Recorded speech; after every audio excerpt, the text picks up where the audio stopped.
Okay, بسم اللہ الرحمن الرحیم۔ ایسے سر آج کا پہلا سوال جو ہے وہ بڑا مزیدار ہے اور وہ معاشرے کے ایک خاص اینگل کو پورٹری کرتا ہے۔ وہ یہ ہے کہ سوسائٹی میں ایک عام فہم بات یہ کی جاتی ہے کہ جو پڑھی لکھی خاتون ہوتی ہے وہ اسے شادی نہیں کرنی چاہیے، معاملات اس کے بہت زیادہ اوپننیس اس میں ہوتی ہے، بولڈنیس ہوتی ہے، آپ زندگی گزارتے ہوئے آپ کے مسئلے جو ہے وہ درپیش ہوں گے، بدتمیز ہوتی ہے اور بڑے قسم کے لیبل انہیں کیے جاتے ہیں جو پڑھی لکھی رہتی ہے۔ تو آپ کا اس حوالے سے کیا اوپینین ہے؟ ایز بینگ اے ٹیچر ظاہر آپ اس فیلڈ کے ہیں تو آپ کا تو بہت مطالعہ پڑتا ہے اس ساری سچویشن سے، آپ کیا کہیں گے؟ جی بسم اللہ الرحمن الرحیم۔ جہاں تک کسی کی اچھائی یا برائی کا تعلق ہے، وہ ایک معاشرہ ہے جس میں رہ رہا ہے، اس کے ساتھ منسلک ہیں یہ ساری باتیں۔ اسے کردار کہتے ہیں، کردار سازی کہتے ہیں۔ جس کلچر میں انسان فروغ پاتا ہے اسی کلچر کے تمام خاصے لے کر وہ بڑھتا ہے، پھلتا پھولتا ہے۔ اب اس میں میرا نہیں خیال کہ اگر کوئی بندہ یہ کہتا ہے کہ جی پڑھی لکھی خاتون جو ہے وہ دوسرے لفظوں میں کہ وہ بد اخلاق ہوتی ہے، بد کردار ہوتی ہے، کرپٹ ہوتی ہے، میں نہیں سمجھتا کہ اس طرح کی صورتحال ہے۔ ہاں یہ ضرور ہے کہ کرپشن کا تعلق، جیسے ہم بہت ساری خواتین کے ساتھ کرپشن سب سے زیادہ جو نتھی کی جاتی ہے وہ ہے سیکشول کرپشن۔ اب اس کا تعلق کسی کے پڑھے لکھے یا غیر پڑھے لکھے یا جاہل و جٹ سے نہیں ہے، وہ جس معاشرے میں رہ رہی ہے اس معاشرے کے اپنے طور طریقے کیا ہیں، وہ اس کے مطابق اس کا سارا کردار بنتا ہے جو اس کے لیے بنا دیا گیا والدین کی طرف سے یا اس کے بعد اس معاشرے نے اسے دے دیا گیا۔ اس کے علاوہ نہیں میرا خیال کہ کوئی پڑھی لکھی خاتون جو ہے وہ زیادہ اوپننیس مائنڈ کی مالک ہے، اور یہ جسے کہتے ہیں کہ فریکوینٹلی یا اوبیسلی یا اوپنلی اپنا آپا بیان کر سکتی ہے یا اس کے لیے کوئی جھجک نہیں ہوتی، تو اس جھجک کا نہ ہونا اس کا کانفیڈنس ہے۔ لیکن اس کانفیڈنس کے مطابق اگر دیکھا جائے تو یہ ہرگز نہیں ہے کہ وہ کرپٹ بھی ہے، سیکشولی کرپٹ ہے دوسرے لفظوں میں۔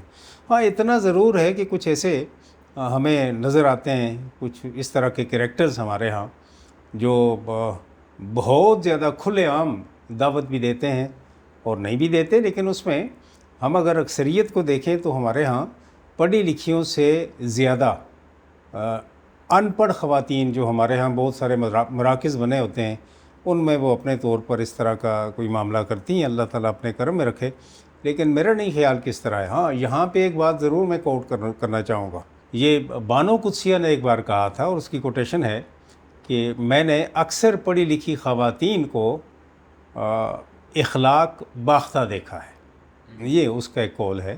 میرا خیال ہے لب لباب اس کا یہی تھا، ایگزیکٹ ورڈز اگر نہیں ہیں تو میں اس کے لیے معذرت چاہتا ہوں، لیکن اس کا بھی ہرگز یہ مطلب نہیں ہے۔ اب دیکھیں ہر معاشرے میں جس کو ہم کہتے ہیں نا برائی یا اچھائی کا ہونا، تو یہ ہر معاشرے کا خاصہ ہے۔ کوئی معاشرہ ایسا نہیں ہے کہ جو ہمیشہ کے لیے یا مسلسل طور پر اچھائیوں میں ہی رہتا ہے۔ اچھائیاں اور برائیاں دونوں ہی معاشرے کا خاصہ ہیں، اور اس کے دوسری طرف دیکھ لیا جائے تو کوئی بھی معاشرہ ایسا نہیں ہے جو مسلسل برائی ہی کا مرکز گڑھ ہو۔ یہ ساری چیزیں انسان کے اپنے طور پر گھومتی رہتی ہیں۔ یاد رکھیں اللہ تعالیٰ نے اس معاشرے کو بیلنس بنایا ہے، اور نبی پاک صلی اللہ علیہ وآلہ وسلم کا فرمان ہے کہ اللہ تعالیٰ فرماتا ہے کہ اگر اس کسی بھی معاشرے میں سارے کے سارے لوگ نیکوکار ہو جائیں، متقی ہو جائیں، پرہیزگار ہو جائیں، کسی قسم کے گناہ نہ کریں، تو میں ان سب کو تباہ کر دوں گا اور ان کے بدلے میں گناہ گاروں کو لے آؤں گا، اس لیے کہ گناہ گار گناہ کرنے کے بعد میرے سامنے وہ امپلورنگ کرتا ہے، التجا کرتا ہے، گڑ گڑاتا ہے، جو مجھے پسند ہے کہ میں انہیں معاف کرتا ہوں۔ تو ایسی صورتحال میں جو بندہ بالکل متقی ہے وہ تو اکڑ جائے گا، وہ تو فخر میں مبتلا ہو جائے گا۔ خیر یہ سائیڈ بائی سائیڈ اس کی میں بات کی ہے، لیکن معاشرہ اچھائیوں اور برائیوں کا مجموعہ ہوتا ہے۔ ان میں کبھی کسی کی مقدار زیادہ ہو جائے تو دوسری مقدار کو اللہ تعالیٰ بڑھانا شروع کر دیتا ہے، اس کو کم کر دیتا ہے۔ دونوں میں سے پلڑا ہمیشہ برابر رہتا ہے وسطیٰ کی صورتحال میں، جو اللہ تعالیٰ نے ایک نظام میں بیلنس رکھا ہے۔ تو بیلنس کے لحاظ سے اس لیے یہ نہیں کہا جا سکتا کہ صرف پڑھی لکھی خواتین ہی بد اخلاق یا بد کردار ہوتی ہے۔ جی اچھا سر، اس کا ایک اور اینگل میں آپ سے پوچھنا چاہوں گا۔ آپ دیکھا ہوگا آپ نے کہ جب بیٹے کے رشتے کے لیے کوئی بات ہوتی ہے تو کہیں نہ کہیں جو اولڈ اسکول آف تھاٹ ہوتا ہے وہ کہتے ہیں کہ یار گاؤں سے کوئی لڑکی لے آتے ہیں بجائے اس کے شہر سے ہم کوئی لیں، کوئی یونیورسٹی کی اسٹوڈنٹ لیں، وہ ہمارے ساتھ اتنی جلدی نہیں کرے گی، گاؤں کی آئے گی، بات نہیں کرے گی، خاموشی سے کام کرے گی، ہمارے ساتھ ایزیلی ایڈجسٹ کر جائے گی. تو یہ بھی تو ایک اینگل ہوتا ہے نا ہمارے یہاں لڑکی کو پرکھنے کا. نہیں، یہ صرف اور صرف ایک ایکسپیکٹیشنز ہیں، توقعات ہیں جو ہم لگائے رکھتے ہیں. اس کا حقیقت سے کوئی تعلق نہیں ہے. شروع میں جب بھی کسی ایک معاشرے میں کسی دوسرے معاشرے کے فرد کو آپ لا کر ایڈجسٹ کرتے ہیں تو شروع میں اس کے اندر کانفیڈنس نہیں ہوتا.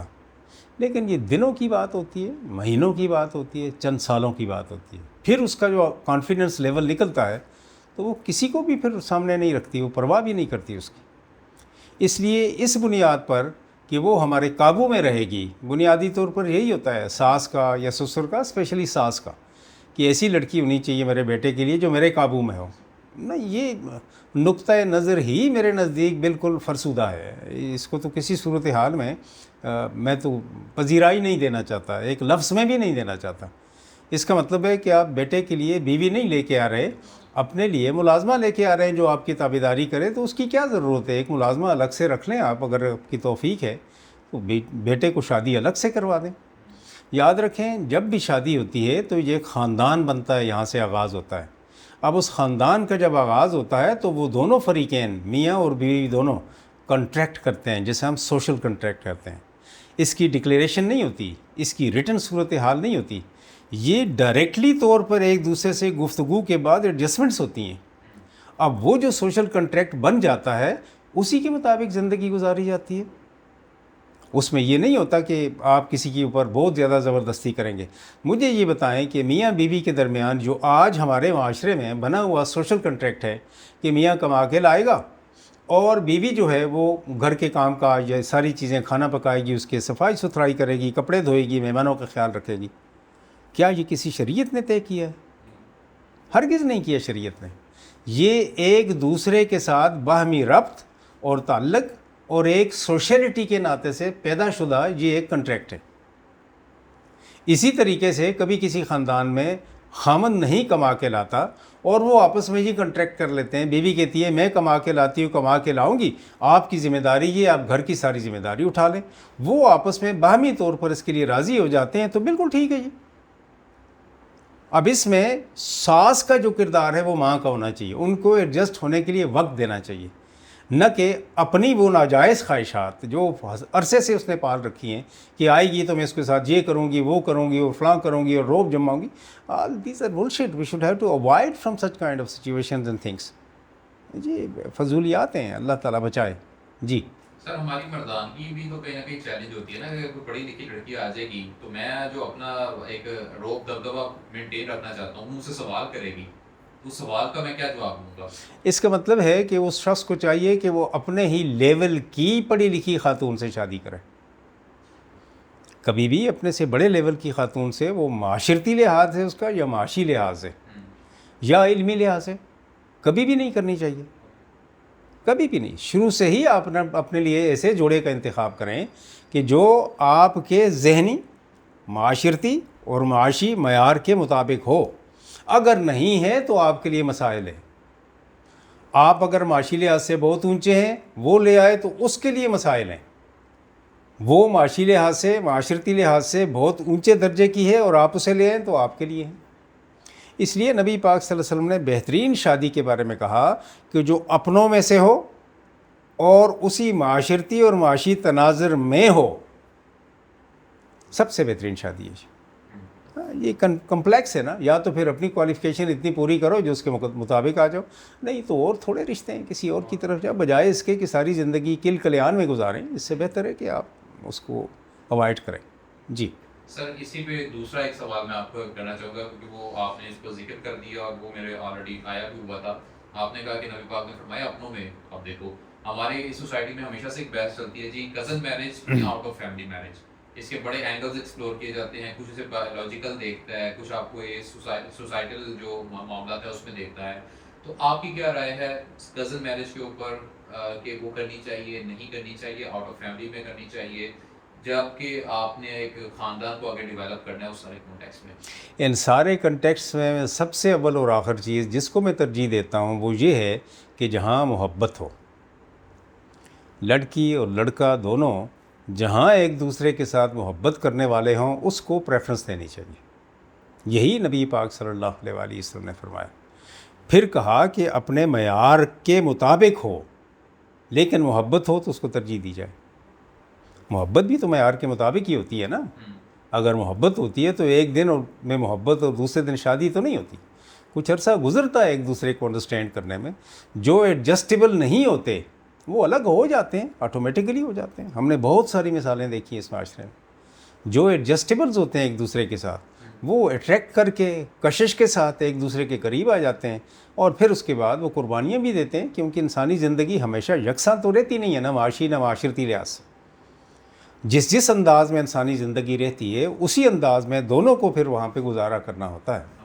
اور اگر نہیں تو اس کے بعد بھی تو چانسز ہیں، آپ پھر بھی لات کی اختیار کر سکتے ہیں. اس لیے میں سب سے زیادہ پریفرنس دیتا ہوں محبت کو. اگر جہاں محبت ہے وہیں پر شادی ہونی چاہیے، وہ اپنوں میں ہو یا غیروں میں ہے. اپنوں کا یہ ہے کہ ریت روایات کو بندہ اچھے طریقے سے جانتا ہے، ٹھیک ہے، اٹھنا بیٹھنا آنا جانا غمی شادی یہ سارے جتنے بھی ہماری روایات ہیں ان کو اچھی طریقے سے جانتا ہے. کوئی روایت باہر والوں کی آ کر آکورڈ جس طرح لگتی ہے ان میں کسی کو نہیں لگتی. سارے ایک ہی جسے اسی ماحول کے اسی معاشرت کے رہنے والے.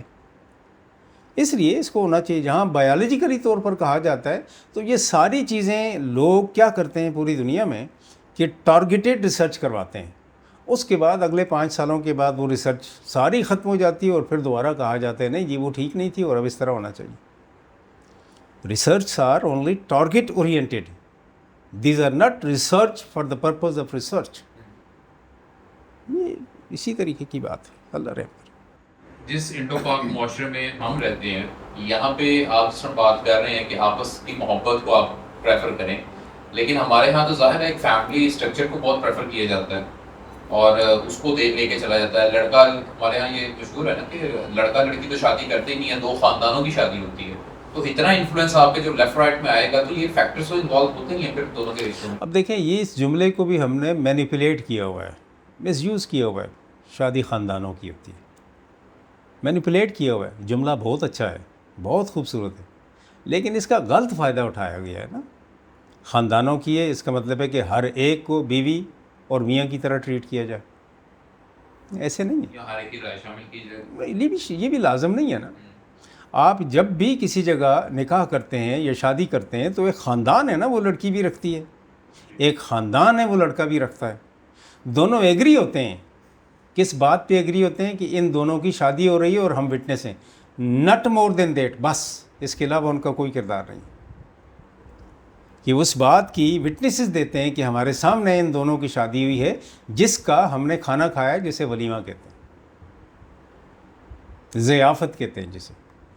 اس لیے کہ کل کلاں کو ان دونوں کے دوران اگر کسی قسم کی کوئی ناچاکی پیدا ہو جائے اور ناچاکی پیدا ہونے کے بعد ان کا نکاح جو سب کے سامنے آیا ہے وہ سب کے سامنے آنے والا نکاح اس ناچاکی کے بعد کے حالات کے لیے ضمانت دیتا ہے. بس اس کے علاوہ ان کا کوئی کردار نہیں ہے خاندانوں کا. ناچاکی کی صورتحال میں اگر بچے پیدا ہو گئے ہیں تو ان کے حقوق کا ضامن کون ہوگا؟ صرف اس چیز کی وٹنس اور اس چیز کو پروٹیکٹ کرنے کے لیے سب کا اکٹھا ہونا ہے. اس کے بعد کسی کا کوئی کردار نہیں ہے. ماں باپ کا بھی کوئی کردار نہیں ہے، بہن بھائیوں کا بھی کوئی کردار نہیں ہے. لڑکی کے بہن بھائیوں اور ماں باپ کا بھی کوئی کردار نہیں ہے، ماں سوائے اس کے کہ ناچاکی کی صورتحال ہو جائے تو اس کو سیٹل کر دیں. Nothing more than that. یہ 2 خاندانوں کو ہم نے جو کیا ہے نا کہ ان کی بھی خواہشیں پوری کرتے رہو اور ان کی بھی خواہشیں پوری کرتے رہو اور ان کے نیچے بھی لگتے رہو اور ان کے نیچے بھی لگتے رہو، اور نہ ہوا تو وہ ناراض ہو گیا اور وہ فلاں ہو گیا. All these things are created by us for our own lusts. Nothing more than that.